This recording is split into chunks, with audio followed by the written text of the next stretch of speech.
Germaniyadagi to'y. Qaranglar, hech kim yo'q. Kelin-kuyov o'zi gaplashib yurishibdi.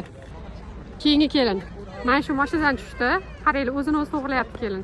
Qani dugonalari? Hech kim yo'q. Mana kuyov. Mana kuyov o'ziga-o'zi xizmatda. Wow. Просто respekt. Birov ovora bo'lishdi-gul, juda katta xarajatni oldini olib qolishyapti. Kelin-kuyovlar, qaranglar. Ular yana boshqa kelin-kuyovlar. To'g'rida, yana yangi nemis kelin-kuyovlar. Juda ham ko'p kelin-kuyovlar o'zi bu yerda asosan kelin-kuyovlar kelar ekan, Red House bu Ganoverdagi va eng qizig'i mana atrofdagi hamma bizga o'xshagan sayohatchilar. Bular shunchaga kelin-kuyov, juda bo'lsa bitta o'rtog'ini olgan, shuni o'ziga kelishgan. Bu kelin mana o'zini o'zi to'g'rilab turibdi. Yonida hech kim yo'q. Bu qizimizning ko'ylaklarini qaranglar.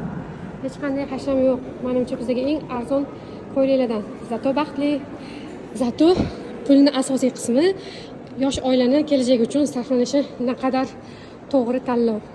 Mana bu kelin-kuyovlarni qaranglar. Baxtli bo'lishsin. Bu kelin ko'ylagi ham o'ziga xos rangda. Juda ko'p ko'ryapman har xil rangdagi kelin-kuyovlarni.